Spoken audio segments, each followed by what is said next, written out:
We're ready.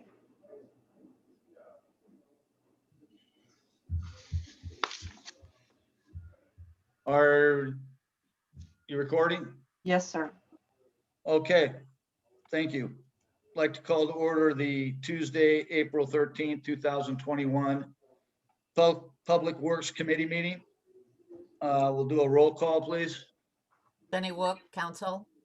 Bob Himes, council. Maureen Whitaker, city staff. Jeff Langham, city staff. Trent Ward, city staff. We also have, as someone representing the city, Emily Minor, who's with the city attorney's office. And do I see somebody named Bob? Is that Bob Larson? That's me. Yeah. Oh, okay. All right. So it's just us and we have one guest, Raylene. Right. Yes, I'm here. Okay. All right. Thank you. Need a motion for approval of the minutes. Move to approve the minutes from the March Public Works meeting. Second. All in favor? Aye. Aye. Opposed? Abstain? Minutes are approved. We have no old business scheduled. Under new business, our first item is Murphy's Landing Marina Navigation Channel Dredge Draft Agreement. And that is Jeff. Okay, thank you. So we provided the draft version of the dredging agreement. Mo provided that on Thursday.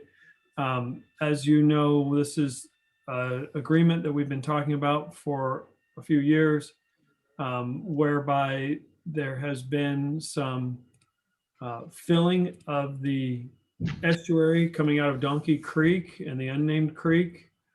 That is natural sediment, but there was a time period where that sediment was likely impacted due to the city's installation of marine outfall pipe, and that marine outfall pipe was placed under the seabed and created a mound over the outfall pipe and redirected some of the sediment that would normally go to essentially the north, instead headed further east, and then because of gravity fell down into the yacht basin that had been previously dredged.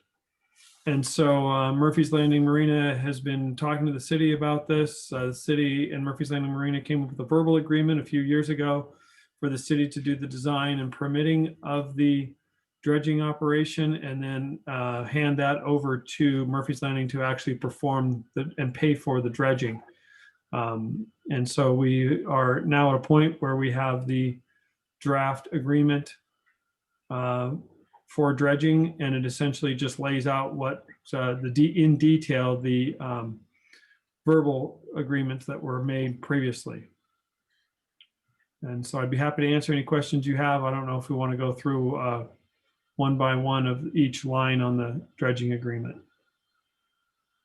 Well, I've looked it over and I don't really have any questions unless one of the other council people have concerns over that.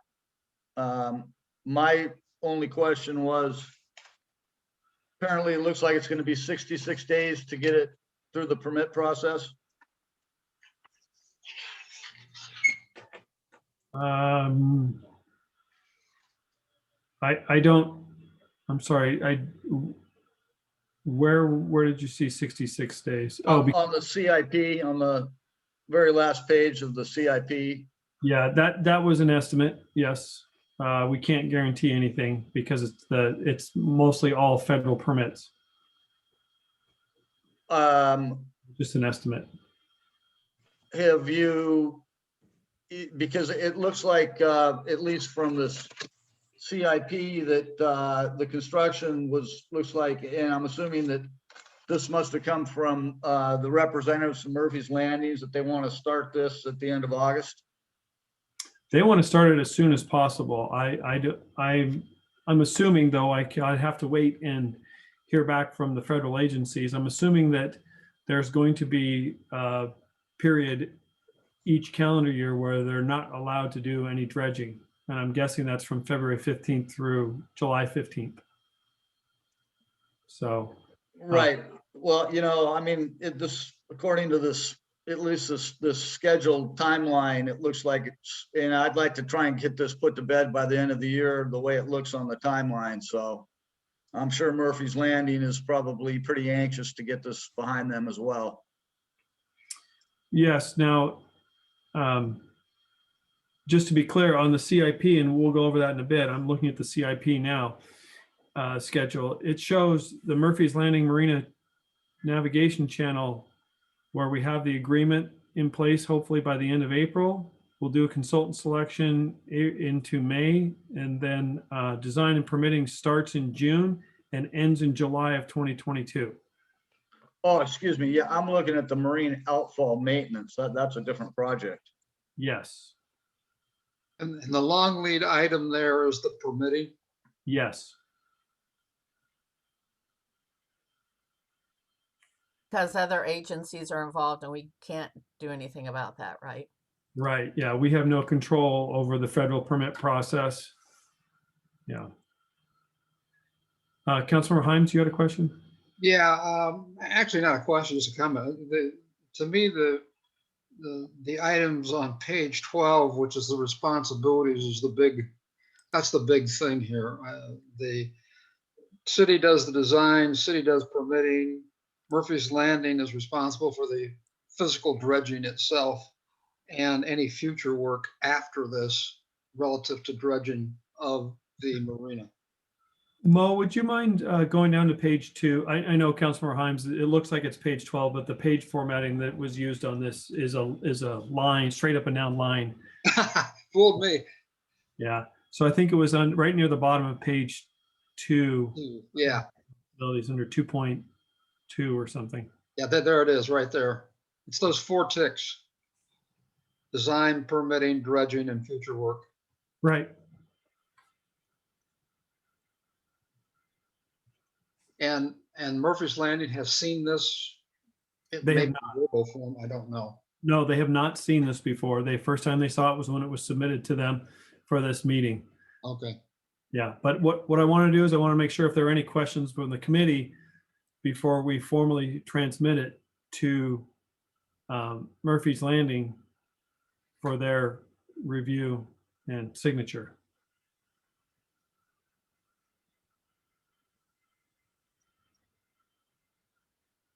I think other than the timing, I have no issues. The timing is, if we control what we can, but if we can't control the permitting, then it is what it is. Right, and I can tell you, I mean, our hope is to have it, I mean, we're going to be working on it to make sure it's done as soon as possible. As you see, as soon as the agreement is signed, we will start bringing a consultant on board.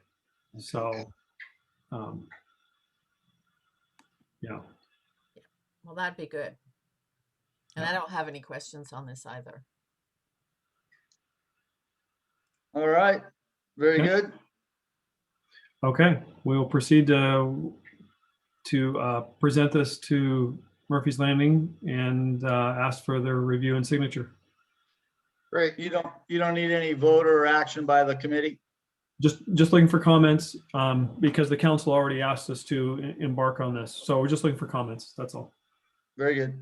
Okay, great. All right. That was quick work. So now we're on to item number 2, water franchise agreements.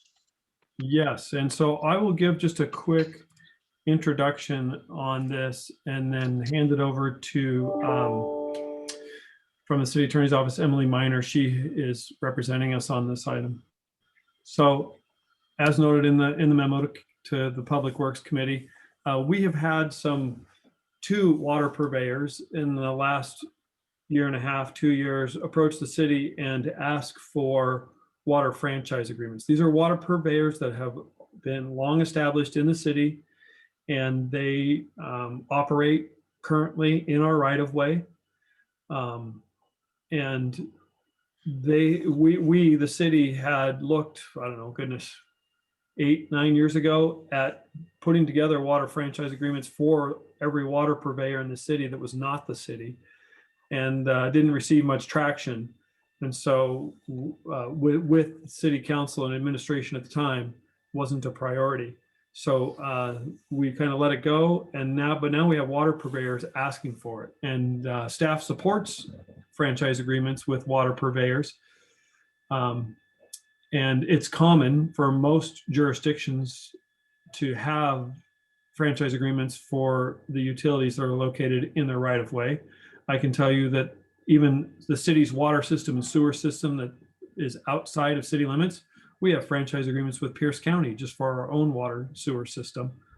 And I in the memo, I gave a quick history of why I understand the way I understand why we don't have or how we were able to have water purveyors in our right of way without having franchise agreements.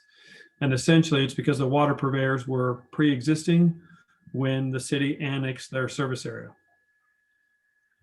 So- Jeff, Yes. what is there about 3 or 4 water purveyors other than the city? We have Stroh's. Technically, there's probably about 7 or 8. Some of them are very small, like Class B water purveyors. The largest one is Washington Water. Washington Water, it used to be Rainier Water, also used to be a water purveyor, but they were just acquired by Washington Water. So we've got essentially Washington Water, Stroh's, Thurston PUD operates in the city in the Briarwood area, Quail Run area. And then there's a whole host of Penn Light manages some very small water systems. But altogether, I could bring up the map showing all the different water systems, but I think there's about 6 or 7 water purveyors located in city limits. Could you bring that up, please? Yeah. It'll take me a minute here. So if there's anything else, feel free to ask that. Well, you said that there were a few that had come to the city recently asking for these franchise agreements. And reading through your memorandum, the franchise agreement would provide the city with guarantees from the water purveyor to relocate their infrastructure and meet all requirements and operating procedures. So I'd like a little clarification on what you mean by relocating their infrastructure. Sure. So just an example right now, let's say we're doing a water main, or we're doing a roadway project along Point Fosdick. Point Fosdick passes through both Stroh's water system and Rainier View, AKA now Washington Water System. Actually, and some of it also at the south end passes through Thurston PUD. Let's say we're doing a road project and it is in the Washington water service area. And we need to install a traffic signal pole as part of that roadway project. And the water main is right where we need our traffic signal pole to go. We very well could be on the hook as part of our traffic or transportation project. We could be on the hook to pay to have that water main relocated. However, if we have the franchise agreement, we would say as part of the franchise agreement, you water purveyor have to move your water line in order to accommodate our project. Well, I have some follow-up on that, but I see Councilmember Wook has her hand up, so I'll defer to her for a second. Maybe before Councilmember Wook, may I ask if Emily Minor wants to add to that at all to talk about any other benefits? Fine with me.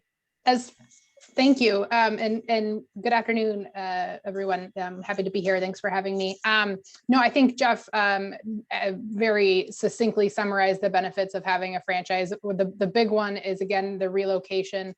For other types of franchises, undergrounding, if it's like an electrical franchise, that's a big component. But with the water franchises, most of the facilities are already located underground. So it's just the relocation in the event of a city project. There's other benefits as well. As far as just regulating their use of the right of way, you have terms, you have the scope of authority and where they can locate.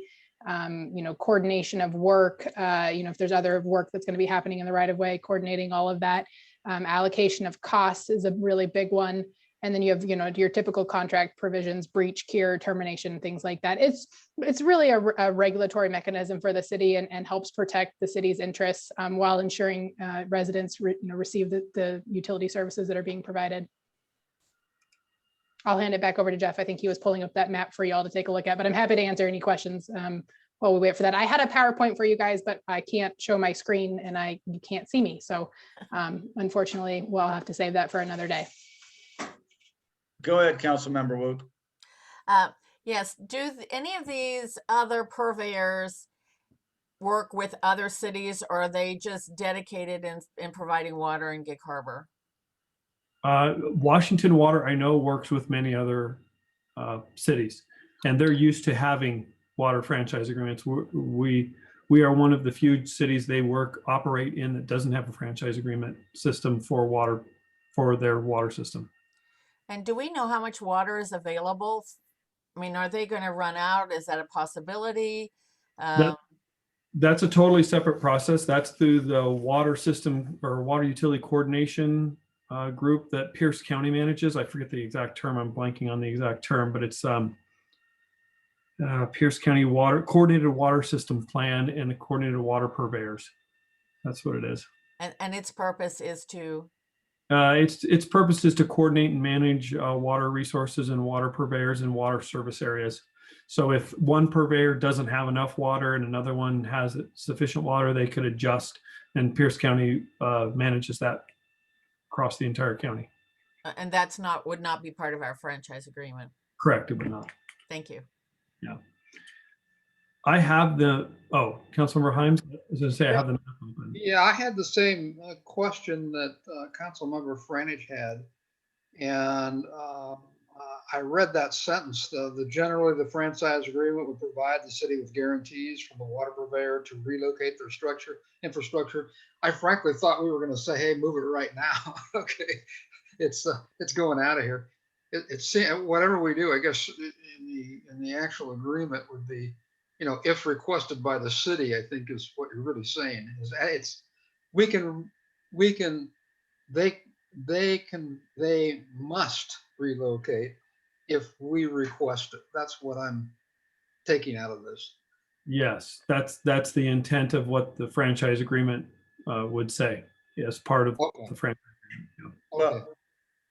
Well, if you're ready to pull the map up, you can, Jeff. But I'm going to be reading that franchise agreement very carefully, because I could see this becoming very burdensome.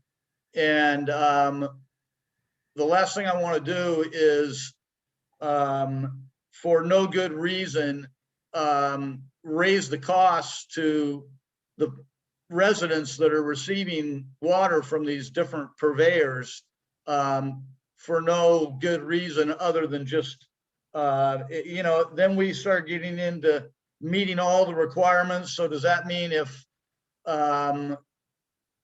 they are doing some minor repair on one of their lines, this all of a sudden, if they have this franchise agreement, it's going to kick them into a spot where they're going to have to spend a lot of money to meet our codes, even though their system is working fine under the way the state regulates them? No, well, I'll let Emily correct me if I say something incorrect, but Okay. what this would do is it would be right now, let's say water purveyor, Washington Water is in the north end and they want to come in and install a new service. They are supposed to get an encroachment permit to do that in our right of way, and they are supposed to meet our public work standards.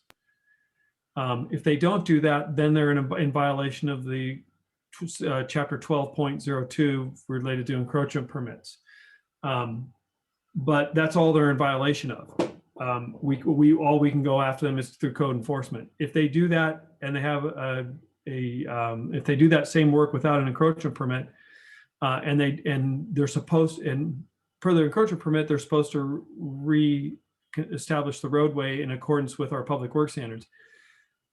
If they just go and throw in a temporary patch there and walk away, then we have to go after them in code enforcement, but that's the only mechanism we have.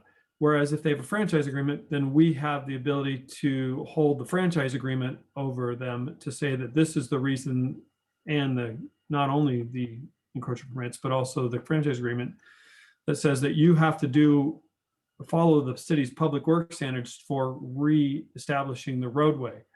Our standards for water system are not applicable to them. They can have low pressure pipes or low quality pipes, and that's up to them. That's not our issue. But whatever they do in the roadway itself to reestablish the roadway, if they do work in the roadway, is what we would be enforcing. And just building on that a little bit more, I mean, Jeff again hit all the really salient points, but the other aspect of a franchise agreement is that it gives the city insurance and indemnification protections, which is pretty important when you're doing work in the right of way. And some of those things you have to, like for insurance provisions, you have to have a contract in place in order to be getting that additional insured certificate. So really, I think that the big picture, the big take home message is that a franchise agreement offers the city more protections, while again, at the same time, ensuring that residents are getting quality of service. So it's a two-way street. We're not out to penalize the utility providers. We just want to protect the city's interests when they're using our right of ways. So that's kind of the intent here. But let's transition back to the map. If they ask for an encroachment permit, do they not need to provide any proof of insurance? Just for the work they're doing. Let's say let's say that they're not doing any work.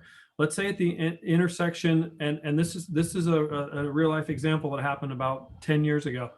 At the intersection of Olympic Drive and 50th, Rainier View is operating their water system and it blows out. There's something happened, it had a failure, water goes everywhere. There's no insurance. The city is liable for any of that damage. There's nothing that says that they even have the right to operate and be insured in our right of way. So no, nothing happened bad because of it. And when we called them, they responded and they came out and fixed it. But really, they had nothing there was nothing that required them to go out and fix that in accordance with our standards.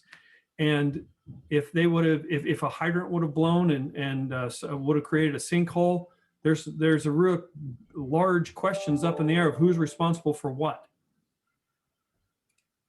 Well, that example and the one about the a street light they may need to those sound reasonable. I just don't want this to become too overburdensome through our very stringent standards that may or may not be applicable.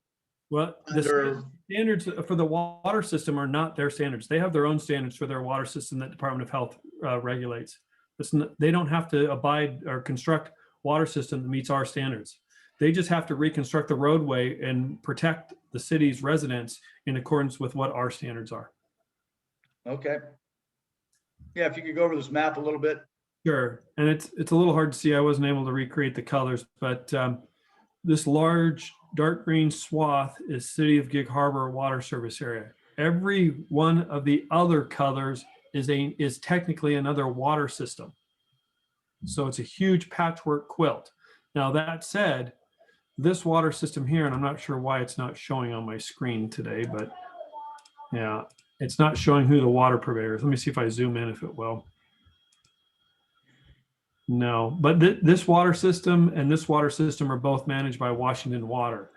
It's not the case everywhere, but I'm sorry, and I've had two different colors. So this brown one and this pink one, but this green one, this is Stroh's water system. This purple is Rainier View, who's now operated by Washington Water. This is Shore Acres down here, this orangish, pinkish color. This is East Gig Harbor Water System, which I believe is now operated by Washington Water. And then coming up north, Canterwood Water System, which is operated by Penn Light. Gig Harbor Sportsman's Club has their own water system. Oh, I'm sorry, no, that's this one here. And then there's one more. I can't click on it because for whatever reason it's not showing up, but let me see if I can zoom in a little closer. It's not showing, letting me. No, maybe it'll do it now. It's not letting me click on the data for the water system. And I don't know why, so I apologize for that. But that's essentially who we have operating in our city limits, which is this red dashed line here. So there's quite a few.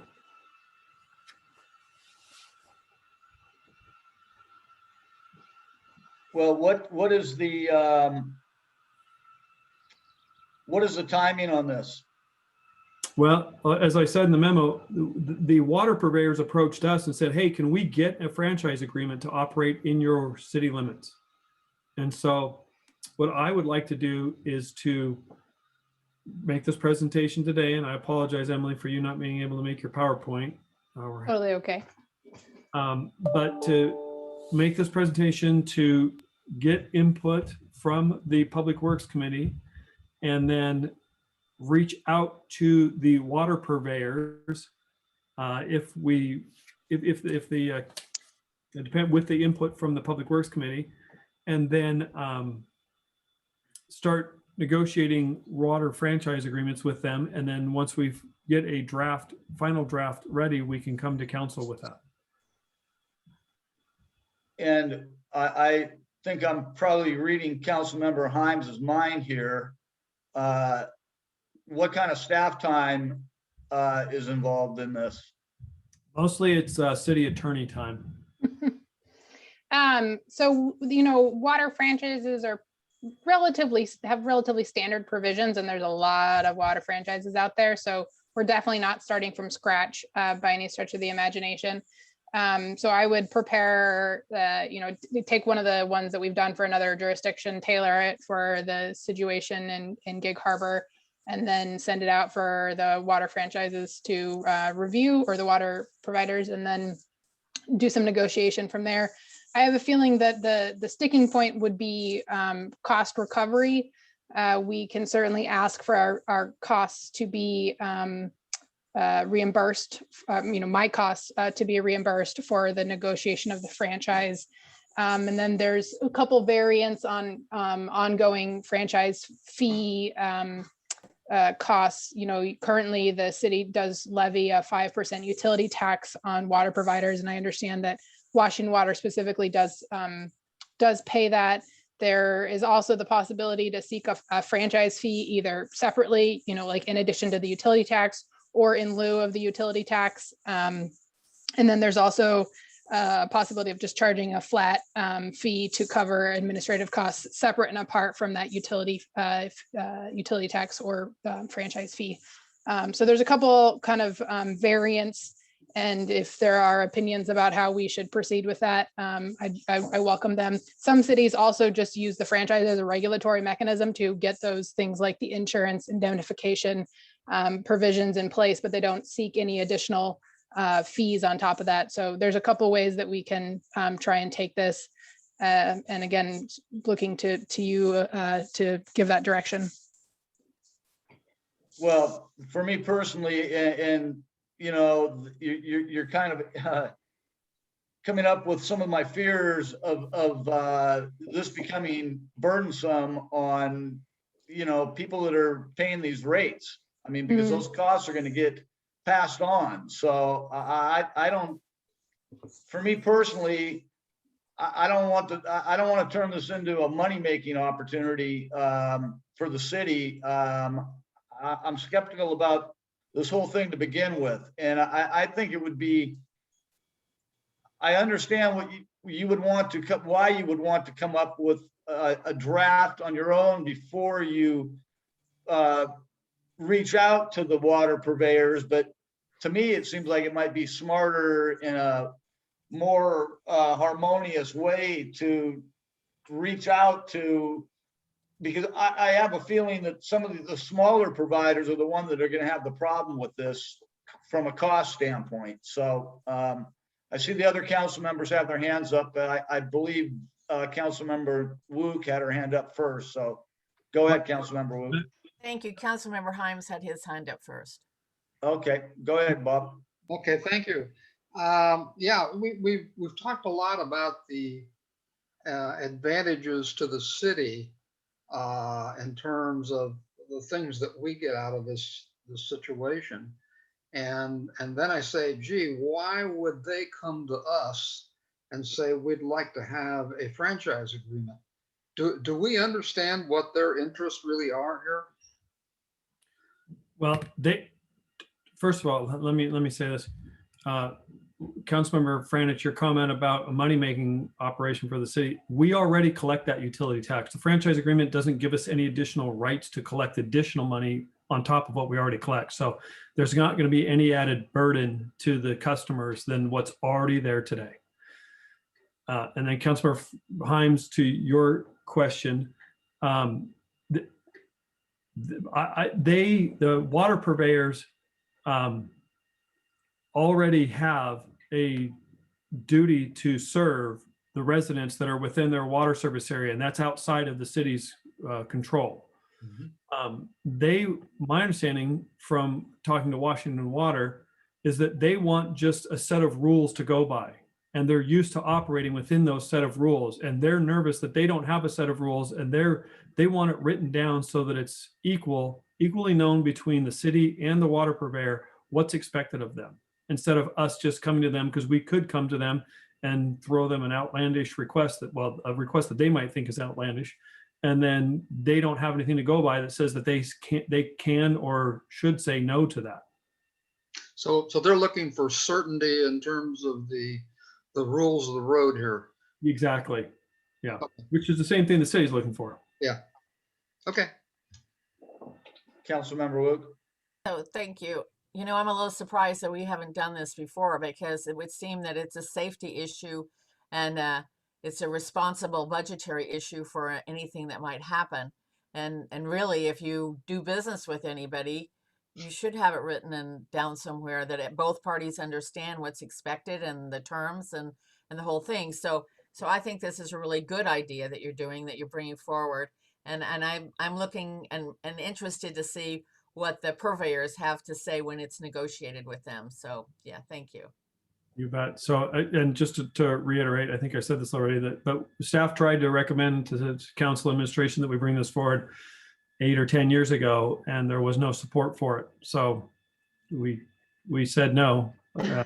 And I actually, when I was preparing my presentation for this, I was looking back through Ogden Murphy's files and found, I think, the sort of initial conversation that happened via email a while back. And so, you know, the different priorities shift and, you know, things change, but I think having a contract in place definitely protects both parties. You know, we're not out to just, you know, go after the purveyors. We want something in place that is negotiated and fair to both sides and make sure that everybody understands what the playing field is. So that's what I would be looking for to achieve in the agreement. Great. Thanks, Emily. Okay, so unless we hear any further input comments, Emily and I will work with Washington Water to begin with and proceed down the path of creating a draft franchise agreement for their review, and we can bring that to council as we proceed. I would make a request that you notify all of the purveyors right now that this train is starting to leave the station. Okay, all the water purveyors that are located in the city limits. Correct. Okay. Mo, you took that note? Okay. Okay, I'll work with Mo to have that request or that notice sent out. Okay. Thank you for your time, Emily. Appreciate that. Thank you for having me. I really appreciate it. I look forward to seeing you all again soon. Have a good afternoon. Hi, Emily. All right, so that brings us to item number 3, pavement rating system review. Yeah. That's Trent has this one, so he'll be able to review it with you. First of all, I was curious, Councilmember Woot, Councilmember Himes, did either of you get to drive city streets recently and look at this, each route listed here, or many of the routes listed here, and see what the PCI score is compared to what you see in the real world, what the road looks like, feels like?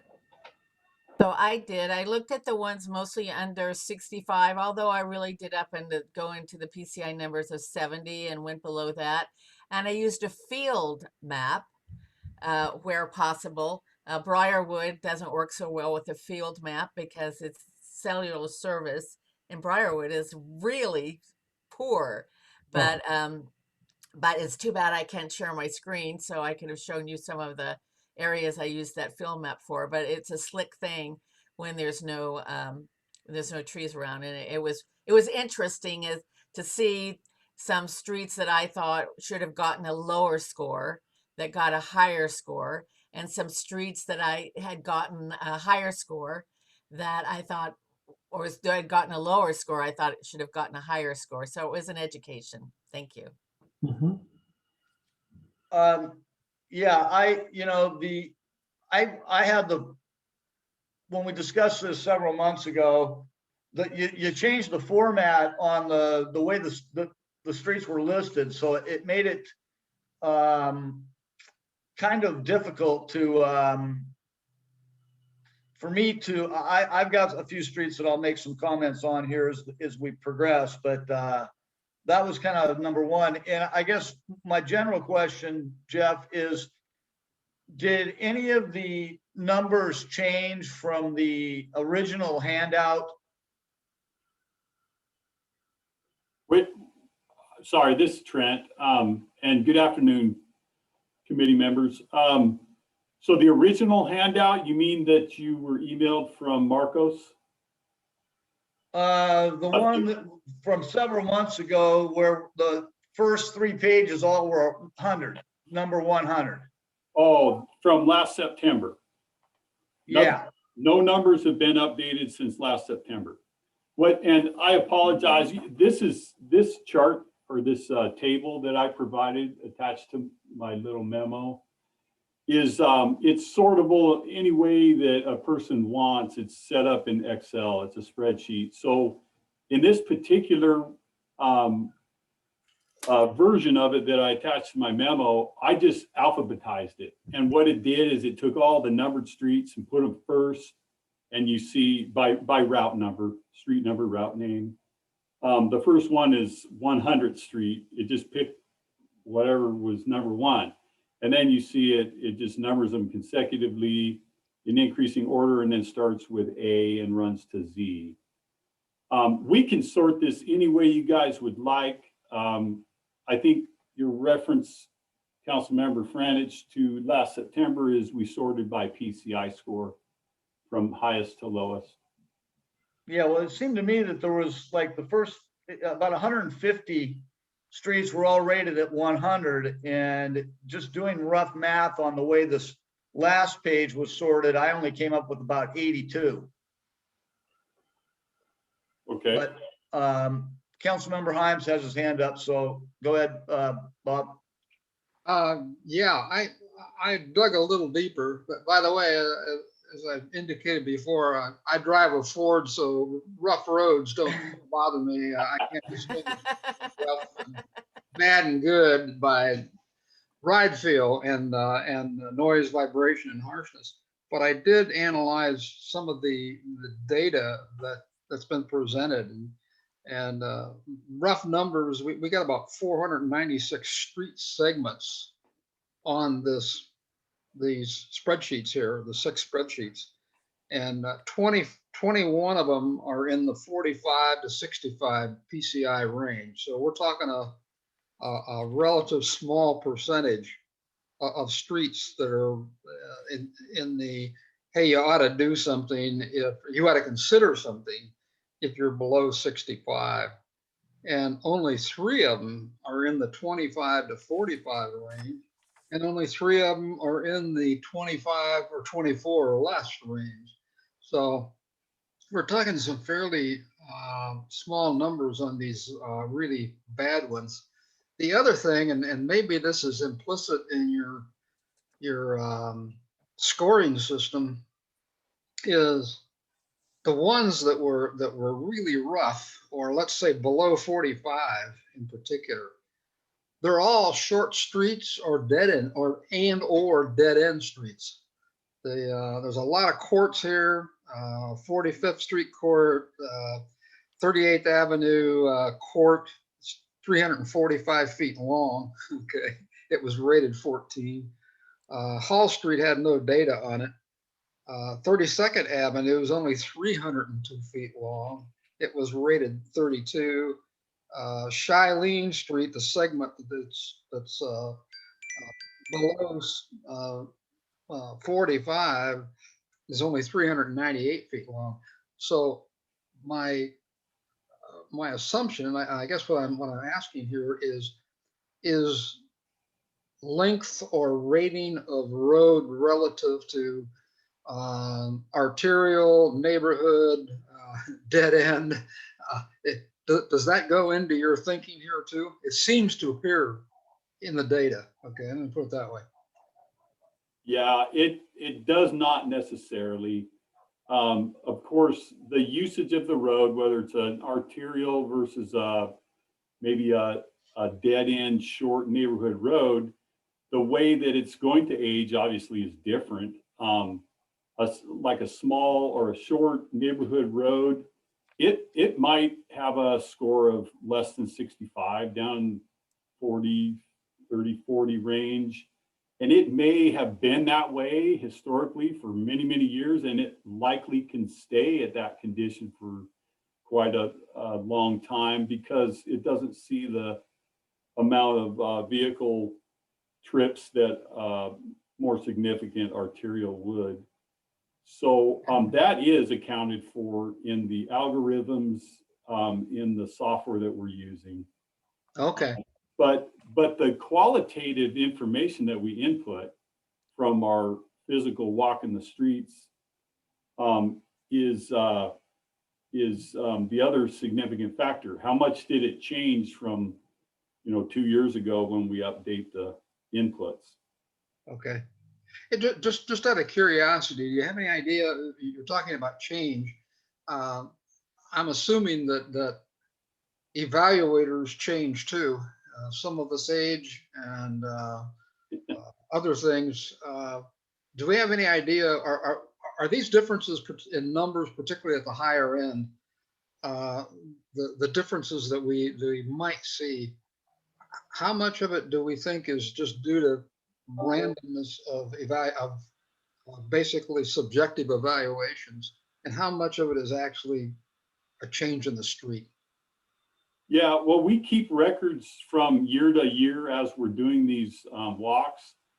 And to speak to, our consistency, we've generally kept the same staff person doing these evaluations so that we have the same person. Now they are getting older every year, but the same person's going out, they're taking what they looked at 2 years prior and they're comparing, hey, are things getting worse? And they're documenting that for the current rating year.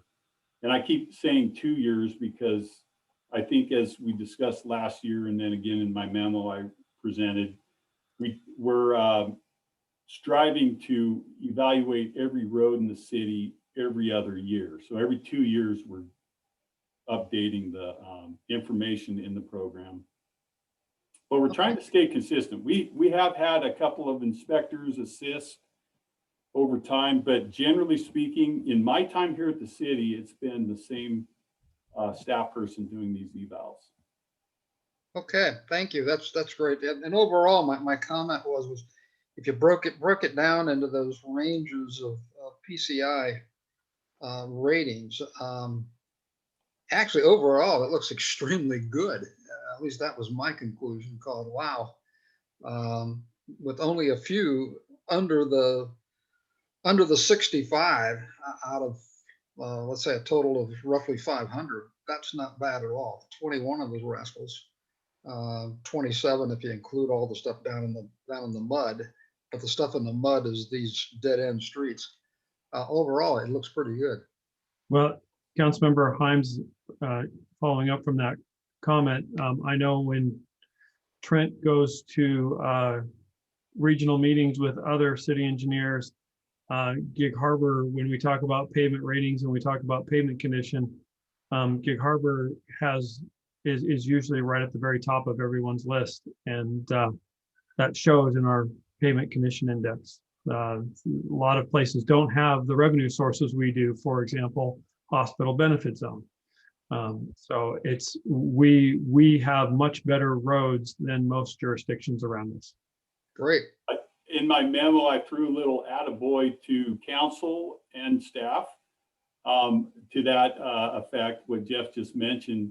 We are, Gig Harbor is the envy of the region in pavement conditions. I mean, and that's a attestation to what council has considered as important in maintaining our streets.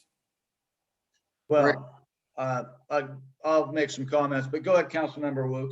Thank you. So I have a couple of things.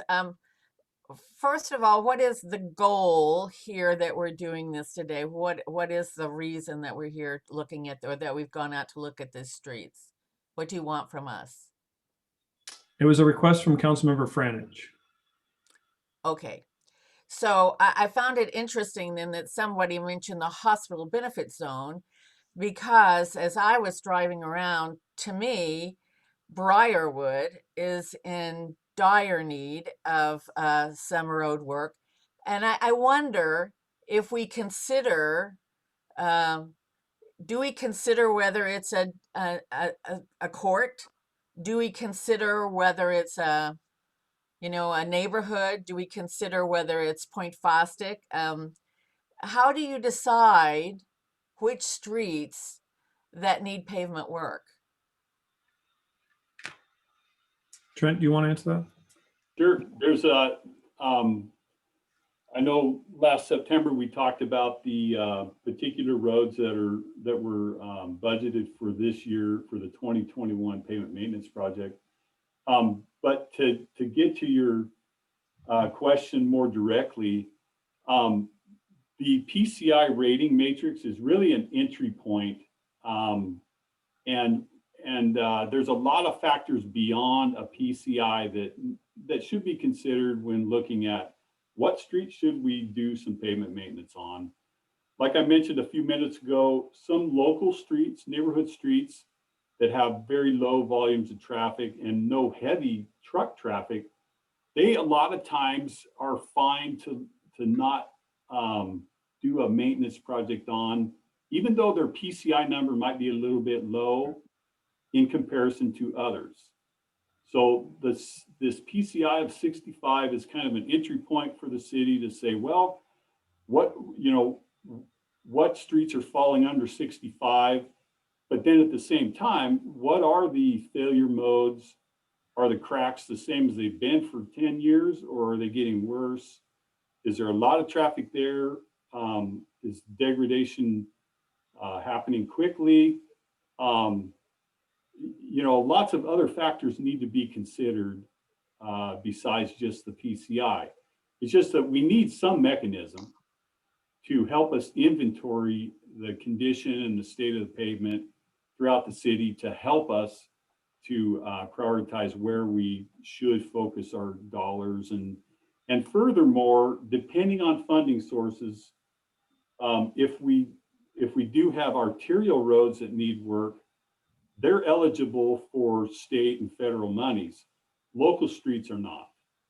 So depending on which streets are showing the need, and depending on the conditions and how fast they're maybe degrading, and what funding sources we have available helps to factor into which ones we prioritize also.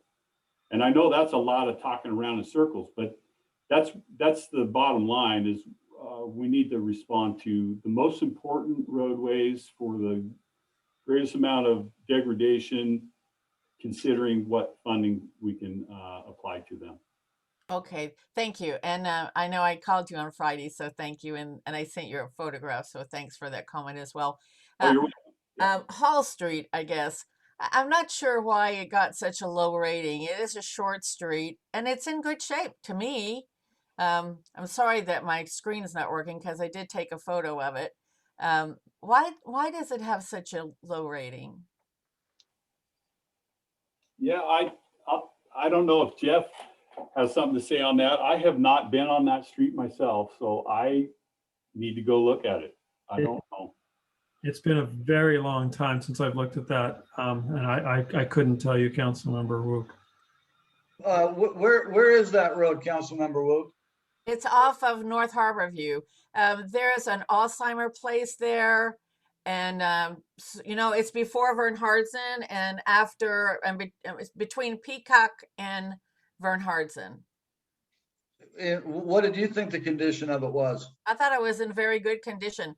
And I took a picture of it and it's on, I can't share my picture. And it's because I took a photo of it. I couldn't understand why it got such a, I mean, there's no cracks in it. There was no Can you potholes. Can you email me that photo and I can share it? I don't know. It's in the field thing, the field map Oh. thing. So I don't think I can. But it's it was, to me, it looked like a really good quality street. So anyway. I noticed the same thing, again, from the data. That's the one that had zero length, zero lanes. Everything was zero beyond the the rating in the table on Hull Street, or yeah, Hull Street. That was it. So Yeah, I'll take a look at it. yeah, that's an interesting one. Yeah, thank That you. might be an anomaly, yeah. Yeah. So, Councilmember Wook, I think, trying to answer your question, but I mean, the roadway classification plays a large part into decisions on when and what level of degradation we will tolerate, and then funding also. All right. Thank you. So major roadways more than neighborhood roads. Yeah, arterials, collectors, and I think we had a conversation, I don't know if it was a council meeting or public works meeting a while ago, about state DOT's roadway classification map and roadway classification systems. I think I sent you an email link. Yes. We can bring that up if you'd like to look at it. We could just take a quick overview of what cities' roadway classifications look like, but that plays a big part into it. Yeah. Okay. For Briarwood, 30th, 31st, 32nd, 33rd. Those streets over there, I feel sorry for those people, actually. They've been, you know, filled and potholed and all sorts of stuff. And, you know, I feel sorry for them. Needs work. Thank you. Do you still have your hand up, Councilmember Himes, or is that from before? Yeah, I do. It begs the question twofold. Do we have any idea how, because we don't see, at least I haven't seen that many street complaints from citizens. Do we have any idea how it aligns with the PCI number that's assigned here? That's number one. And then number two, on an absolute basis, do we have any idea how many road complaints we get relative to the smoothness of the road or the appearance of the road or the bumpiness of the road? We could pull that data. We do collect it using Cartograph, but we don't get very many. We get the occasional pothole or occasional valve cover off, and then that's usually accompanied by a damage claim if somebody had a damage to their car because of it. But those are rare. Okay. Well, I'll have to go down and check out Briarwood. I must admit, every time I'm down there, I'm in total envy with all the trees and the hills, so I don't worry about the roads. And see how many Ford pickups are in the driveway. Maybe that explains why they're not complaining. But anyway. Yeah, take a ride down there. Well, yeah, we'll move on at that point. And by the way, I think there is a tie. you were asking the why are we looking at this? And I guess I'll hold my comments till we get to the capital improvement project list, and then we'll talk. Okay, well, so in your memo, Trent, you said there was going to be a copy of the payment rating form as attached for reference. I didn't seem to have that.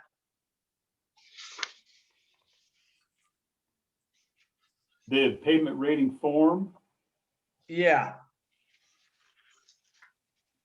well, I don't think I attached it or referenced that in this memo. In the September one last year, I did. I can certainly. no, send this it is, out. this is one, two, it's the last sentence of the third paragraph.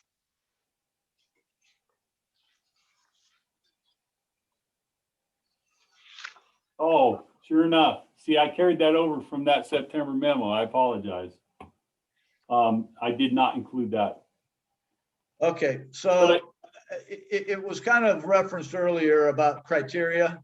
Yep. So, is it just the cracks that have been sealed? Is it, the utility abutments around manholes? Is it inferior patchwork that's been done from people putting utilities in the ground? Or is it a combination of all those things? Yeah, you named several of them. There's about 14, 15 criteria. I can read them off real quick if you'd like to hear them. Yes, I would. So it includes, we categorize them as distress types, but they include rutting and wear, alligator cracking, longitudinal cracks with fatigue, longitudinal cracks with reflection, traverse cracking, raveling and aging, flushing and bleeding, patches, corrugations and waves, sags and humps, and cracking, and pavement edge conditions, and crack seal conditions. And is the algorithm weigh each of those components, or, you know? It does, and I don't know the algorithm, you know, I don't know the, what's behind the algorithm, I'll say, but it evaluates the quantity of those distress types across the area of the pavement that's being reviewed. In other words, is there 25 feet of crack in a 100-foot long road, and it evaluates that versus 25 feet of crack on a 1,000-foot road. So that would affect the PCI rating. And is the traffic count used in analyzing that data? Or It just is. broken down by, you know, whether it's a minor arterial or a collector or what have you, roadway classification? Yeah, the roadway classification is what's utilized. But there's assumptions made by roadway classification for how many vehicles are utilizing the road. Right, well, that makes sense. And I think overall, I mean, I personally think we've been neglecting this the last several years. But overall, I think we have, over our history, done a pretty good job of trying to stay on top of our roads. I think at least from my point of view, the envy of that, I think some of the best roads in at least this region of the Puget Sound is unincorporated Kitsap County. Man, they've got some fantastic roads that I don't know where they get the money to do it all. But anyway, one of my questions about roadways driving around was Soundview Drive. And I don't know, can you pull up the spreadsheet?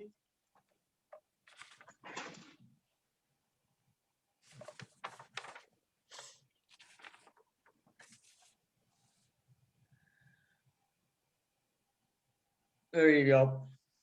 So it's broken down from the Soundview Drive there, from Grandview down to Harborview Drive. And that shows a score of 100. And I just came down that road right now. I was out driving around several roads. I find it hard to believe that that road can score 100.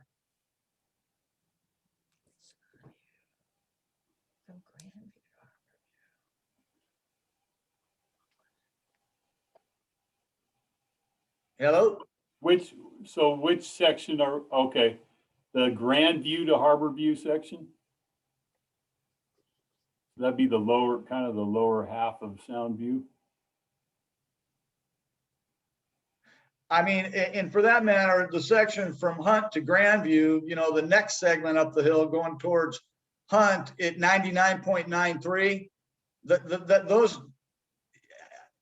algorithm is, that is kind of why I was asking what is the elements that go into these analysis, because those sections of roadway, although they're not exactly horrible, they've got a lot of unevenness. There's a fair amount of alligator cracking, and it's I mean, I'm sure you're very familiar with that road, Jeff. I mean, do you really believe that road is 100? No, that sounds a little high to me.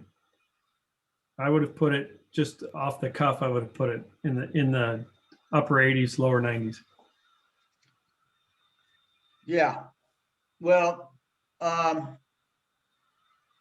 I would agree with that. And so I don't know. I guess, you know, we're not going to, I appreciate you bringing this to us. I think that there's, and Dordich has a fairly low rating, and, you know, I drive that road twice a day, every day. And that road is, I believe, was in the 60s. And can you scroll back there? It's in the 40s. Yeah, Dordich 40s, looks like. Yeah. Yeah, that road seems to me to be at least a 70. And I mean, Ross Street or Ross Avenue is absolutely, I mean, if you go by all the metrics, and I'm not asking for that road to be redone by any means, because it's fairly low traveled, but that road to have an 82 is something's not right there either, especially down at the western end. The western end of that road, which is one that I frequent, I'd say that's probably about a 40. So I don't know. I just I appreciate you bringing this to us. We're not going to be allocating any more money or man time to this particular part of business for the city this year. So I think it was a good conversation to have, and I appreciate it. Just one last thing on roads. Happened to be on, I don't know if it was YouTube or some website somewhere, and this is for Jeff or Trent.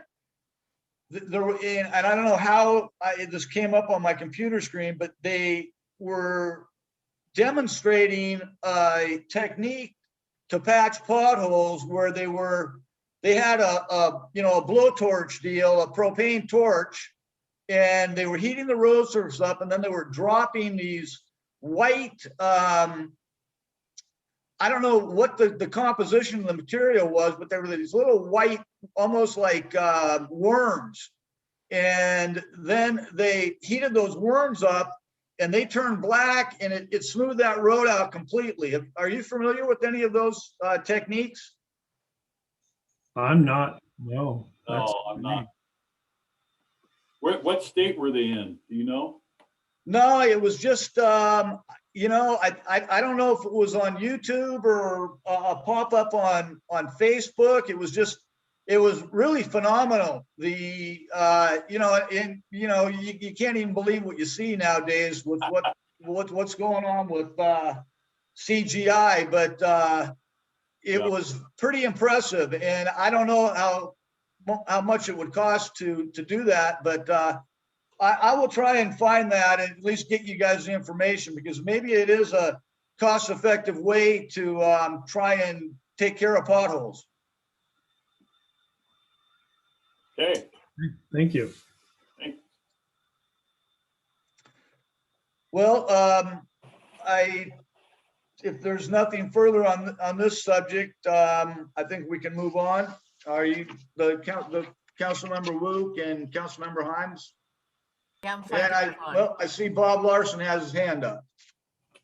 I can't figure out why you don't have the cameras on. It must be some glitch in the software or something. Yeah. Trying to get mine to work, but that's beside the point. Yeah, for some reason, Mo is the host and I'm the co-host, and it's the only one that is allowing us to Okay, our screens, and it also didn't allow Emily Minor to do screen share, so. all right. I do have another request, Mr. Chair and councilors, if I can impart that at this time. I've got to get to another appointment, but I've been updated on the CIP stuff with Jeff already. If you're okay with that, I'd like to raise the issue that was brought at the last committee meeting about wanting to have a council work or study session in May to talk about transportation and parks maintenance issues. Would you entertain some comments from me at this time? That's fine with me if it's amenable to the rest of the council. Yeah, seeing how I'm the one that brought the issue up, it's definitely fine with me. Yes. Yes. And- Mo, would you mind stop screen sharing for now? Thank you. I've spoken to Jeff about this, as well as Mayor Kuhn, and I believe the topic you have is very apropos to be discussed. I would just suggest that it could be part of a larger discussion with council to discuss some issues, or at least come up with some topics for goals and objectives for the council that would precede the 2022 budget process. It would help for staff as well as departments to align their budget preparations, and for the mayor to obviously give that direction based on council's input on these, as well as potentially other issues. And one of those vehicles that I was suggesting we could use, and we're still obviously working on it, is to have perhaps a strategic planning session, a more formalized work session with council and mayor, and as well as with staff. And that would set the goals and objectives, if you will, of this council and mayor for 2022, as well as perhaps 18 to 24 months beyond that. In lieu of that, if the council decides they don't want to do the strategic planning session, you could still have a regular work session where you talk about goals and objectives that the council could talk about wanting to achieve in the 2022 budget with the mayor and staff. But I don't know if you necessarily want to have a separate session on it, because it would tend to dilute the other issues that may come up later. Will certainly come up later before we start the budget process. And I would like to see those all captured with the council at one time as a body. Well, I missed your, why would you come to the Public Works Committee with this? Well, I kind of missed your first couple sentences. Oh, it was requested at the last Public Works Committee meeting to have this placed on a council work study session for May. Yep. That was me, Jim. Okay, I must have been asleep at the switch on that one. So would you like to add anything, Councilmember Himes? No, in fact, I think the idea of including council, I think, is a good idea, full council. The other one that I think should be involved in that discussion, to be quite honest, is the Parks Commission. A lot of the ideas, particularly relative to number of parks, expansion of parks, that kind of thing, those ideas come out of the Parks Commission. And it seems to me that they should be aware of, every time we do this, we not only pick up the investment cost, but we're picking up the operating cost of those parks to keep these things going. And I think it provides you with some what I call very useful information in making decisions. It's more than just getting the thing built. It's building it but maintaining it too. And like I say, I've been tracking those numbers, and it's getting up there. Okay. Right. And that would be a very appropriate discussion to have as part of the larger context of looking at the 2022 budget, or if council agrees to it, obviously a 24 to 36 month strategic plan and its process that would go with that. And Councilmember Himes, I can tell you as part of the 2022 PROS update that the Parks Commission is currently looking at, they are considering as part of the capital project list, not only listing what the construction expenses were, but also for a capital project, what the ongoing maintenance demands, needs, expenses will be. Great. Great. We're fine tuning that in the planning document itself, so it'll start there instead of starting at the budget. Yeah. If I could also add, this is Administrator Larson again. We're just obviously still collecting information on requests for proposals from consultants. We're going to bring it back to council obviously in May for a formal review of a potential strategic planning process. But one of the reasons I in that document, I deliberately did not include other boards and commissions and or citizen groups is that this will be, if the council approves, it would be really an inaugural event for the council. And I wanted to focus on the mayor and council and staff for the first go around, to at least set a base or a platform for doing it in the future if they wanted to do that. You certainly could entertain the idea of not necessarily having complete boards and commissions participate, but maybe representatives of each of those boards and commissions. And maybe not necessarily this first time around, but maybe in subsequent updates and or reviews or planning sessions. I just wanted to really focus on the mayor and council on this first one, because obviously it would be more of a priority setting, if you will, for the 2022 budget. And I didn't know if council really wanted to entertain having others participating other than the senior staff who will be putting the budgets together.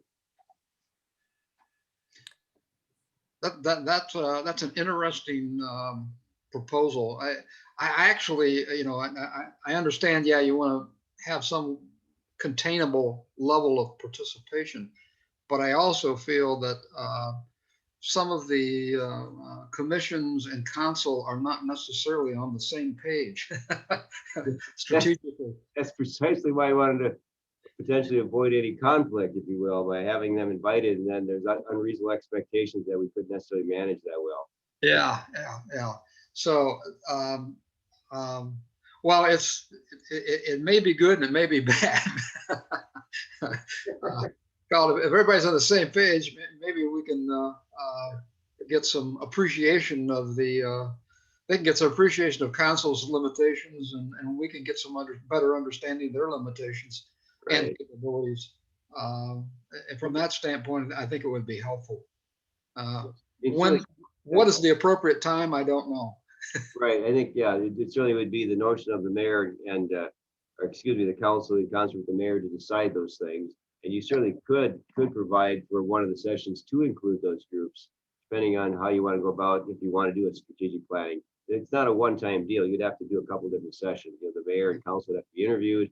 You'd have to go to the session with the expectation of what's going to be accomplished there, make it some of that done. You might have another session where you wanted to include other voices of the community, other representatives. And that certainly could include board and commission members or others as well. So there's different ways you can go about that. So we've not done that before, and I'm very interested in having that process go forward, the strategic planning, to see what it's all about. And yeah, I'm in favor of that. We used to have, the council at one point used to have joint meetings with different commissions. I don't believe we've done any of those this year. The last one we did with the Parks Commission was in October. Yeah. Yeah, I think it would be, I guess maybe since you're talking about maintenance in the pros plan, that maybe that's taken care of, but I don't know. I think it would be nice to have the council involved there somewhere when maintenance is being discussed. Well, okay, I appreciate that. The intent was to, at least to introduce the topic of what maintenance is required at existing facilities and what maintenance is required as part of future facilities. But it would be put into a draft of the pros plan that the council would then have. And I'm going to be going over at the next meeting how we're going to be proceeding. Well, I think it's the next meeting. If not, it's the June meeting. How the council is going to be proceeding with reviewing and the steps that are going to be in the process for the Parks Commission to develop the pros plan. Okay, thank you. That Mhm. probably would do it.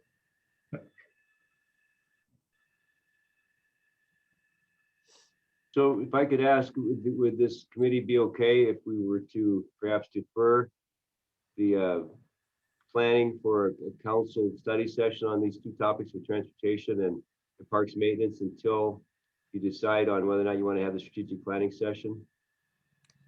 I'm okay with that. I'm okay with that as long as it's prior to the firming up of the budget. Let me put it that way. It seems to me that to be effective, I think we need to all understand where we're coming from on this issue, and let that help guide some of our thinking relative to the 2022 budget. Absolutely. I clearly want to make certain that before the departments and program managers, department heads start going about assembling their budgets, that council has had a chance to weigh in along with the mayor, how what some of the expectations are for 2022. We really want to start, looking at, we talked about this last year a little bit, but we want to get council in front of this thing so that these budgets can be aligned, if you will, with council's goals and objectives as well, and working in concert with the mayor and staff. Agree. And that would be done. I haven't rolled out until we start receiving some of these proposals. We want to get these proposals back in the next week or two, and then hopefully get them in front of council for an agenda bill, and have council make a decision whether or not they want to do this. And if they so, then we would roll out the start of the strategic planning process, most likely in either late May or early June, with the intent of getting it done by sometime in early July, no later than that. That's about the time that the departments start assembling their budgets. And we can obviously adjust for anything there that would happen. On the flip side, if there's no strategic planning process, we still want to have some type of a study session with council at the very least to talk about the very same issues, and it would be an abbreviated form. But I would highly encourage a much a broader and deeper process that can capture the next 24 to 36 months. That would be, I think, essential, if you will, for staff, for planning purposes, as well as financial planning purposes, projects. Sounds good. Thank you. Thank you. Thank you. Chair's okay with that? Well, I think that, I went back and listened to the council retreat after our conversation a month or 6 weeks ago about that RFP that you put out. And I still feel the same way that I felt then.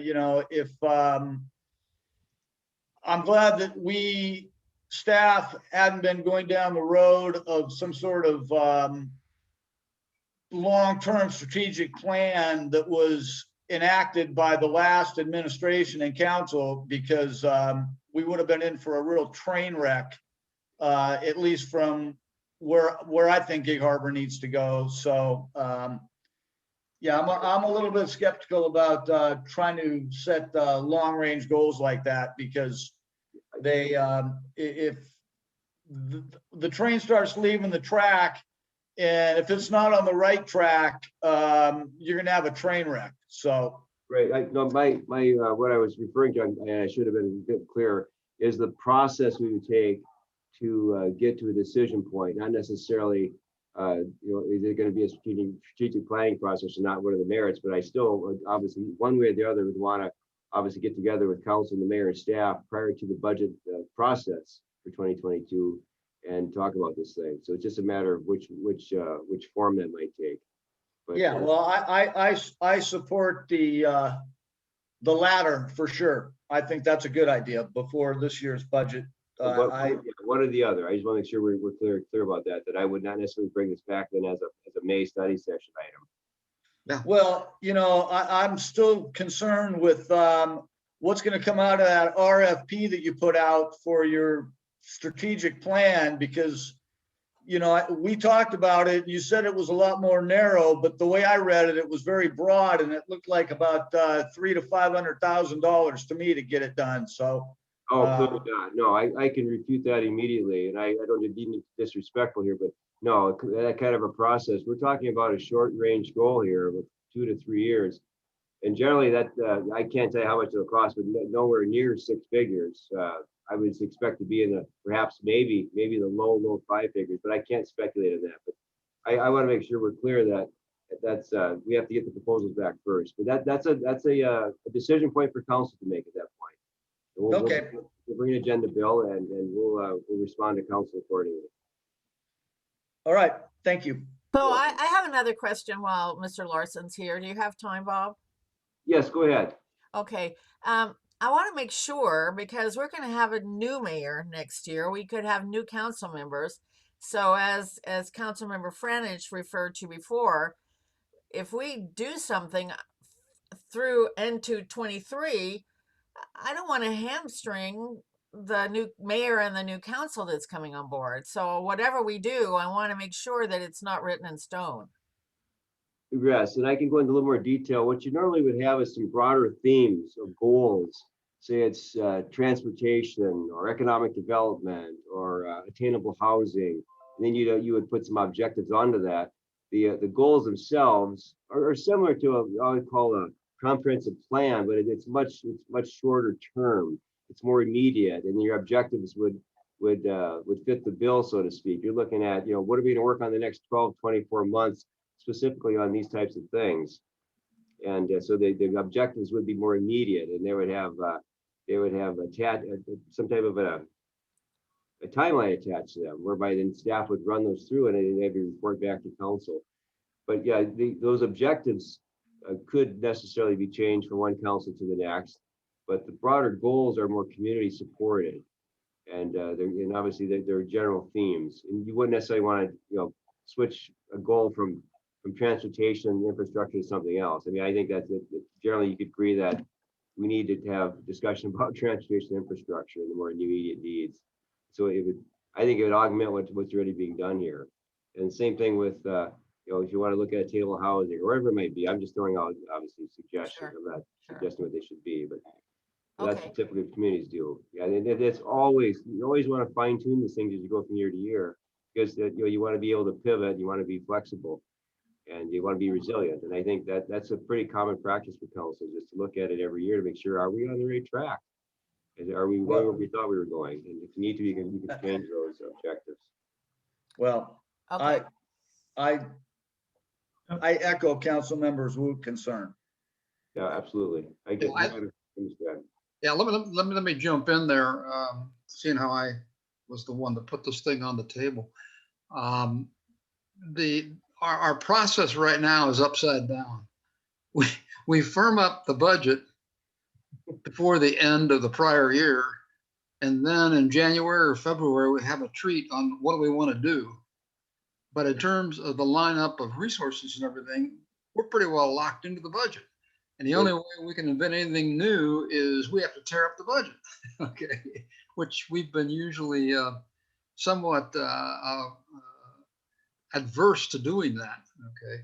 So I'd say for starters, the idea of getting some broader discussion prior to the budget discussion would be absolutely fabulous, because it would start to align, even if it's just a strategy for the next year, it would start to align the thinking with the budgeting process, okay?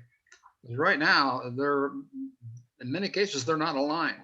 And we get all kinds of, as you're well aware, we get some flyers coming in at the end. Where did that come from? Well, that's so-and-so's favorite, okay, project or pet item. And I think this would flush out a lot of those in terms. Well, I completely agree with that. This, it's the longer term issue that I have a concern with, and I see your hand up, Jeff, so. You have to realize, this is precisely what I was referring to, and Councilor Himes mentioned, is that the council's plan, if you will, or the mayor's budget, it's a one-year document, but obviously it encompasses stuff from a preceding council and then a future council also. So these things are always, there's one layer to the next of each successive council and mayor. And so you're gonna have that overlap. And I think it's important to at least carry some of those things forward, because we aren't gonna be able to get these goals and objectives done within 12 months. Some of these will take a little bit longer.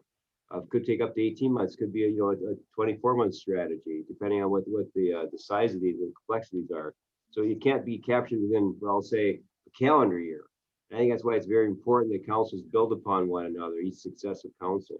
Well, and I'll get to you in a second, Jeff, but I just, since we're here with having this discussion, at the end of, within the last 3 months of the last administration and council's reign, we ended up with Ansich Park, when they opened the bids up, they were completely out of whack. They saddled us with that.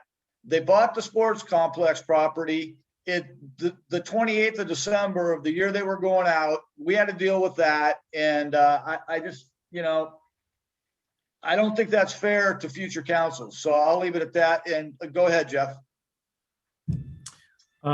Thank you, Councilmember Franich. I just want to let the Public Works Committee know that we still have the CIP matrix review, and Trent is hanging on waiting for that. I know this item wasn't, it's important, but I just wasn't sure if we had much more to talk about, if we could pause this, have Trent be available to go through the CIP matrix with me and then continue it. And I would be the first voice to say yes, and I apologize for weighing in as I did. And I'm finished. And I think the committee might be finished with that discussion as well, but I'll leave it up to them. And I'm prepared. But, Okay. Thank you. Thanks, Bob. Thanks.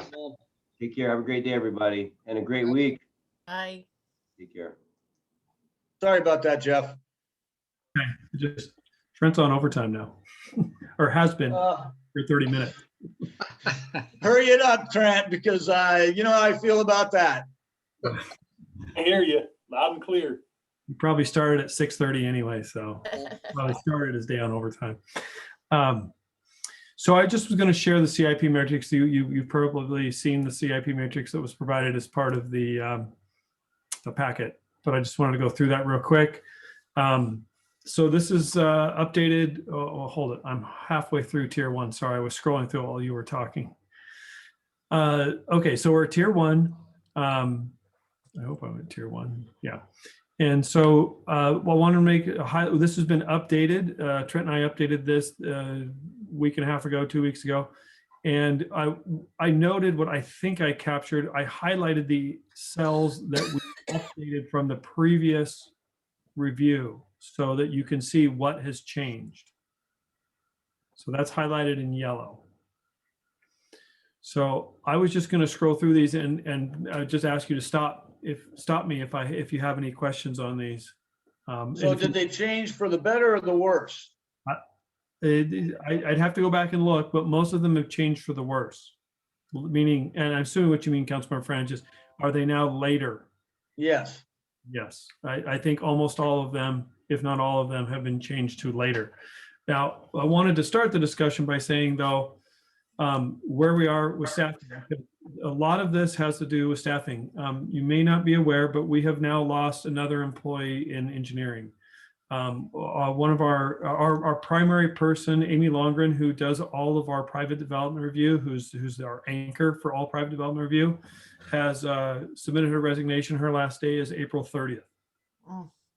So we are now going to be down another person. And what that means is private development has, especially when they're associated with land use permits, has timelines that we have to follow. And so we have to abide by those state mandated timelines. Excuse me. Otherwise, land use permits are automatically approved. And so what we're going to have to do, especially in the middle of a very busy capital project season, is to find people that can do that work for Amy. And we have a plan, and I'm talking about that plan with Bob tomorrow and Camille tomorrow. But it's not going to make us more efficient. It's going to just keep us from sinking, is what that plan can do. But one of the options is to have consultants brought on board, and consultants doing private development review, I guarantee you, in almost every case is a very bad idea, because they don't understand our very specific public work standards. Every public work standards from every jurisdiction is different. And so there has to be a learning time for people to learn how the public work standards work and what the process is. And and what does that take? It takes someone on staff to stop what they're doing and teach the consultant and pay the consultant at the same time. So any way we look at it, it's not going to improve our efficiency, and it's going to cost us money, is a quick way to put that. So with that, this has been updated without the accounting for anything related to Amy Longren's resignation. So it's not going to get better from here. And I know we're going to have a council report at the April 26th meeting for first quarter updates on budget objectives. And so this should coincide with that, but and there will be more discussion on that first quarter report also. Councilmember Wu. Yes, I thought that the Gig Harbor North lights, pedestrian lights, was going to be moved from tier 2 to tier 1.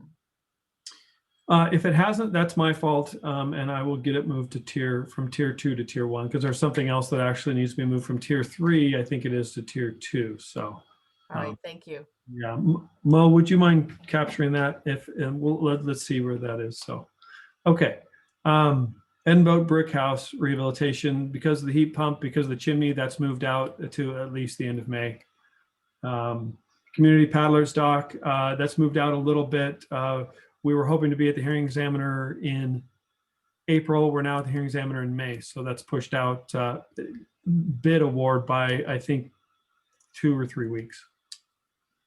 Austin Estuary honoring symbol, art-based construction. You know, I don't remember which way that moved. That one might have moved sooner, actually, because we found out we didn't have to do comprehensive plan amendment. So that one actually might have moved sooner, but anyway. Scrolling down here. Did you say we don't have to do a comp plan amendment for that now?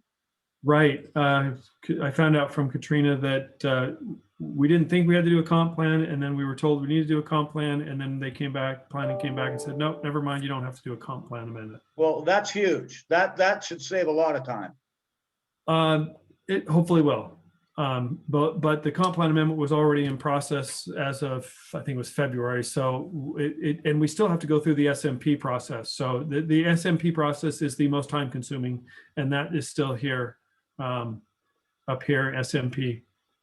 So you can see July 5th, that hasn't changed, but we can now submit land use permits application soon. Not April 1st, that should probably be pushed out a little bit, but we can get closer in, and that's what helped move this up, is the construction can happen sooner. Civic Center access control, that was pushed out. We're trying to still get some numbers on that, though I know I have an email that I need to look at. Soundview Harborview intersection, that was moved out, as was because of the sewer issue. 38th Avenue, that was just updated. That was bumped, I think, to award at the next council meeting instead of the 26th. I think it was moved out to the 13th. This is Thursday though, so. Actually, yeah, that's the bid award we're anticipating is the second council meeting in May, so it'd be the 24th. Oh, this is bid opening then, probably. Yeah, that's right. Okay, thanks, Trent.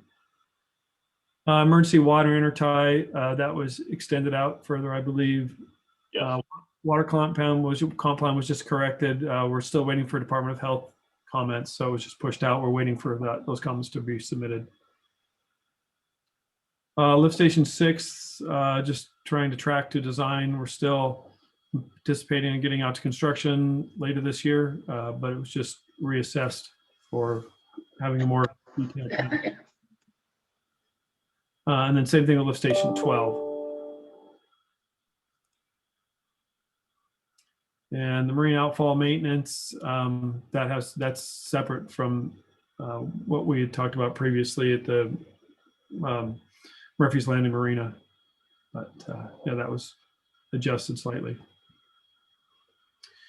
So I'm going to move to tier 2 unless there's any questions. I don't see any questions. Annual payment maintenance. Trent, has this been handed off to the consultants now to design? Yes, it has. They were given notice to proceed on Friday, on the 9th. So they have just begun. Okay. And these dates should be reflective of reality to date. So this is Projected schedule. perfect.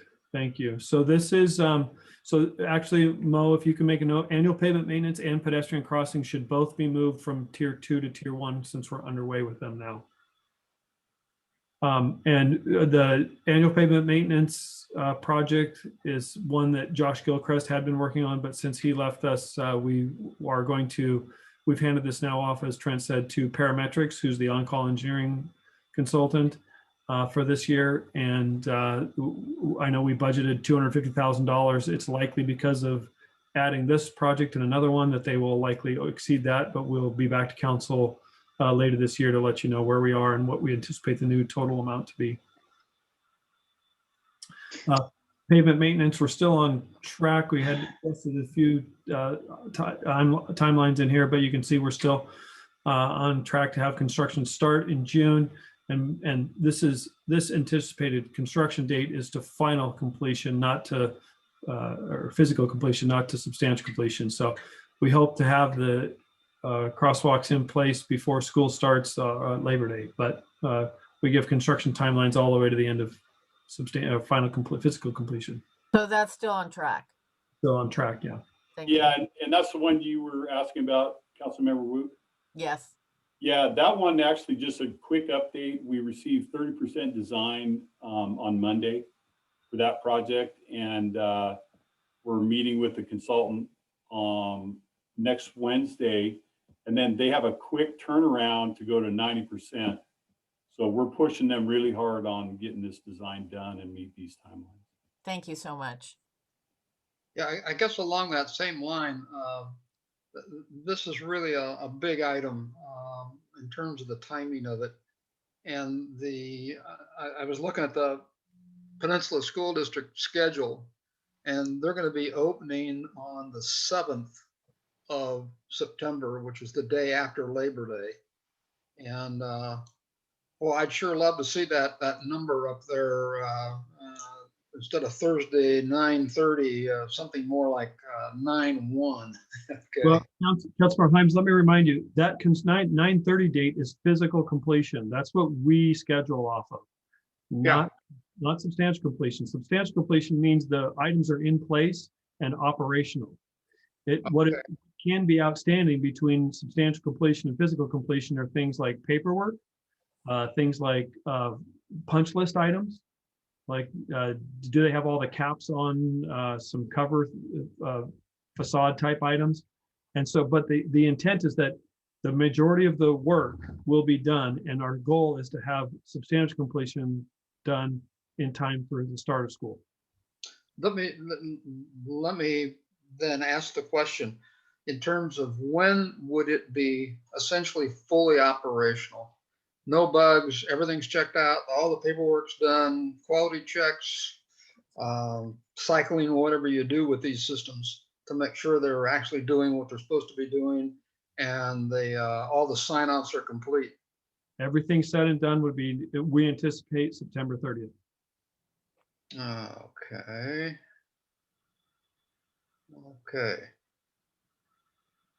But substantially done is when they will be working, It'll hopefully. be operational, yes. Operational, yeah, that's what I'm looking for. Yeah, but if you talk about all the paperwork done, all the punch list items complete, any chips, cracks, scrapes, painted, corrected, whatever, to make it a final product, yeah, that's 930. Well, I'm going to ask the difficult question then. What would it take to improve that? Other than a bundle of money? Yeah, that's a good start. I mean, it would be having us push something else off. So we could adjust we could refocus the consultant to get that, to reprioritize this, to basically stop doing pavement maintenance and put the people that are on pavement maintenance to help get the crosswalk improvement project done. But my question back to you then would be, what would be the benefit? If the lights are operational and the crosswalks are operational before school starts, what's the benefit to having all the paperwork done after school starts or before school starts? Well, it would be nice to get to the operational status. It's absolutely foolproof. It's been checked out. Everybody agrees that it's wonderful. Okay. The worst thing to me would be a malfunctioning rapid flashing crossing light. Okay, particularly when kids are involved. Yeah, no, in order for them to be put into operation, all of that would have to take place. Okay. The paperwork I'm talking about is paperwork that says that they have paid their prevailing wages, that has said that they don't owe out any outstanding taxes. It's that type of paperwork that nobody even sees, but we have to do. Yeah. But Jeff, can you add a line there that talks about operational, a date that shows operational? I can do it for this project only. I don't want to do it for everyone. Sure. Yeah. Why don't we do it for this project? I would agree with that. Yeah, I totally agree with that. And I guess I'm putting myself in the family's shoes, having watched what some of my kids are doing with their grandkids. And that is, it's a new school, and I'm sure many of the attendees of that school are going to live locally in Gig Harbor North there, both south of Borgen and north of Borgen, and many are going to be both east and west of Borgen, of Harbor Hill.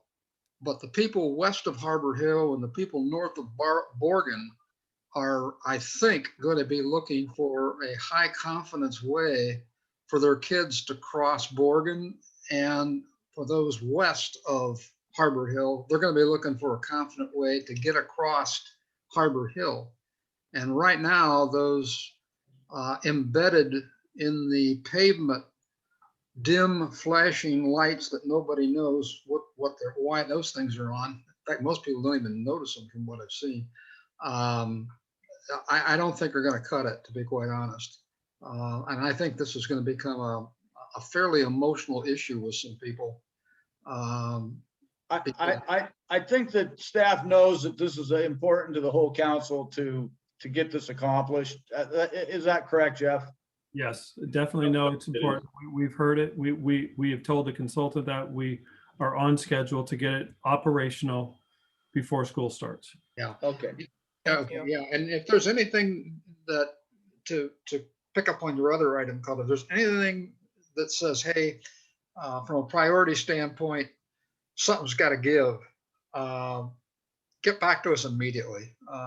Called, hey, this one in my mind is just huge compared to the other ones. Okay, in terms of timing containment, it's a big deal. Sure. And I completely respect and agree with you. I can say, though, just for reference, there, as you know, across the street from Gig Harbor High School and Discovery Elementary, there's a subdivision down there. We put a crosswalk there and rapid flashing beacons there so that people are in front of Discovery Elementary so that kids could walk across. It doesn't have a whole lot of use. As more of high schoolers walking across the street there. I know that there's always good intentions for people to walk. I can tell you, I live 2 blocks from my kids' elementary school.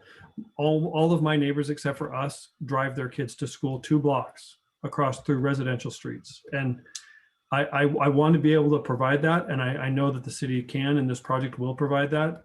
I just want to make sure that we're very clear that, that we have the infrastructure in place, and we will have the infrastructure in place.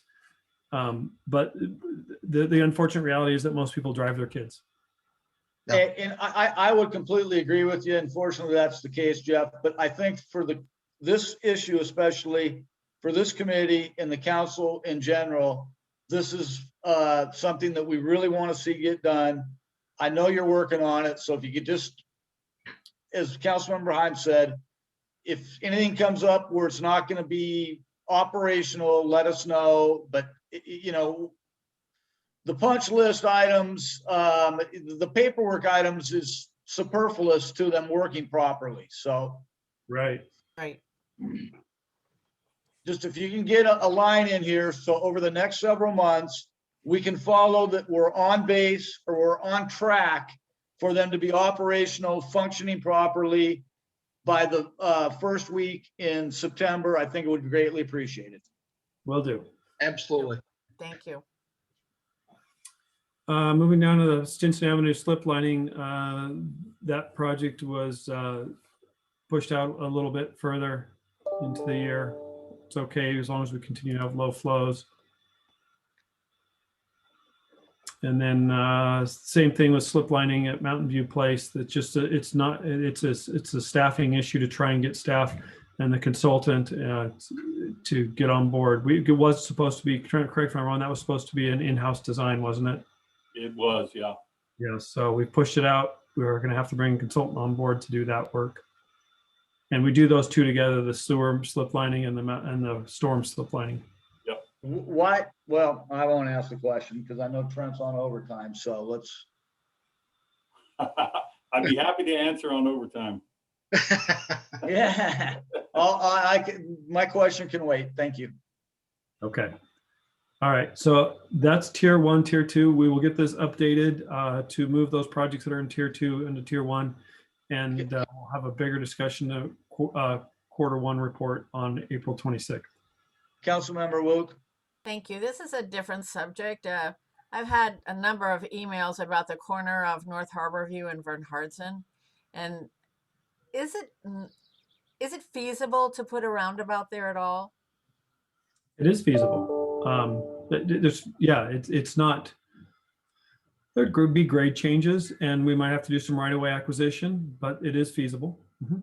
Is there anything we can do for those folks over there when the people are going so fast and they're not paying attention? Is a roundabout the best way to do it? No. Yeah. That's What is, a lot of personal opinion on that. so what is the best way to do that? Well, traffic calming measures are always there's a wide variety of options for traffic calming measures, and some people like them and see that they work and some people don't. So I think that, again, the discussion of what is the appropriate traffic calming measure would probably be best suited to have a variety of options laid out with the community in that area, with the neighborhood in that area. And maybe a subcommittee of the council, maybe it's Public Works Committee, maybe it's an ad hoc committee, to have that discussion with the neighborhood to see what they want to do there. But remember, we do have a sidewalk project in the TIF identified for that corridor. And so that would probably be the best way to do it, is to fund that, or at least a portion, a phase, a subphase of that corridor project. And what does that do to happen? Well, it's in our TIP, and it's in our impact fee list, and it's in our TE. So it's up to the council to prioritize it for budgeting purposes. Okay, so then we should just, I guess the thing to do is get it added, get the council, if the council is interested, we could get it added to the tip. No, it's in the TIP. You could just add it to your budget for the next year. But That- traffic calming measures, are they in the tip? No, those are, no. Traffic calming measures are not project specific, they're general. And so we would, if you want an array of traffic calming measures, we don't have any necessarily approved in the public works standards. A part of our update for the public works standards next time we do it would likely include a variety of traffic calming measures that might be appropriate on different classifications of roadways. But if you want to just talk about a specific corridor, what traffic calming measures might be good traffic calming measures to install there, then I think that's where staff would have to have a separate discussion. And that's where I'd say it'd be very neighborhood roadway classification specific. Okay, and then we would just go about bringing that to the council to get funding for that for next year or something like that? Is that how we would progress with this? Exactly, yes. Okay. All right, thank you. I know you guys have been working crazy, and I just want to thank you for the amazing work that you're doing shorthanded. You know, it's appreciated. Thank you so much. Yeah, you're welcome. Well, just to follow up on that subject of traffic in general, I think you all know where I live. You know, I've got a freeway going on in front of my house. I understand the people on Vernhart's, and they've probably got a freeway going on there. That's part of the cost of all this great development that a lot of past people on the council, past administrations, development's a great thing. Well, it's not such a great thing when it comes to the impact that it has on these streets, because now that Bernhardtson is turned into a freeway for people coming from Crescent Valley to get to Gig Harbor North. Just like Harborview now and Stinson is a freeway for people to get to Gig Harbor North through town. So there is no easy answers when it comes to trying to solve that problem, because the can of worms has been opened. And as far as traffic calming measures go, there's a fine line between traffic calming measures that are effective and ones that aren't. I had real close friends that lived on Raft Island, and there was never any speed bumps on that road. And I used to go out there all the time. Cars were flying on Raft Island. They put in speed bumps. I'd still go out there and visit. The kids and just people in general, once they get used to flying over those speed bumps at 20 miles an hour, it's no big deal. They don't care tearing their car up. So unfortunately, Councilmember Wook, I believe that there is no sure set answer. Now, that doesn't mean we can't work on things to improve them, but to think that we're going to get perfection in light of all the development that has happened in our area, that's a utopia. Improvement is important. Yes. I agree with that. So we've got one public comment, I believe. Yes, we do. Okay, let me start the timer. This is from Thomas W., Downhill, Pierce County property owner. Regarding the need to dredge in and around Murphy's Landing, the city of Gig Harbor should pay all the costs associated with this project, given the city issued permits for construction within the relevant drainages that resulted in the inflow of the muck, silt, and sediment that inundated Murphy's Landing, an inflow of muck, silt, and sediment that cannot be considered a naturally occurring event, given an intact and undisturbed drainage does not produce muck, silt, and sediment-laden runoff, or at least not in quantities sufficient to inundate a marina. In summary, if the city approves and issues permits for construction that results in harm to the environment and to others, then clearly they must have a duty and responsibility to assume all the costs to rectify it. Construction continuing with the Scansey Avenue drainage under the auspices that a stormwater runoff conveyance ditch exists on our downhill Pierce County properties, a conveyance ditch that does not exist is yet another example where the city approved and issued permits for construction while demonstrating a complete disregard for the environment and for others. Given the city is proposing to pay only a portion of the cost for this dredging operation in and around Murphy's Landing, I have to assume they only anticipate paying a portion of the costs necessary to address the flooding damages that have yet to occur on our downhill Pierce County properties, parcel 022-118-2000 and parcel 022-118-2012? Question mark. Given the outfall locations for the Scansey Avenue drainage is a Pierce County confirmed wetland, how possibly will the city arrange for and pay for the installation of a stormwater runoff conveyance ditch, as doing so would require excavation in a wetland, a natural stream containing type F waters, and it would require approvals from Ecology, Pierce County, Fish and Wildlife, and the Army Corps. Donkey Creek also contains type F waters, yet it's depositing untold quantities of muck, silt, and sediment in and around Murphy's Landing, a fact that confirms a verifiable pattern of disregard on the city's part for both the environment and for others. Murphy's Landing gets inundated with muck, silt, and sediment. Our downhill properties have and will yet again be flooded. Willachet Avenue is put at risk for erosion related damages, which poses the question, just who does the response, let me say that again, which poses the question, just who does have the responsibility and the authority to hold the city of Gig Harbor accountable?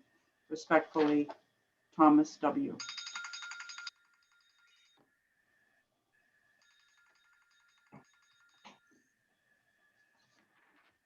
Okay, that's it.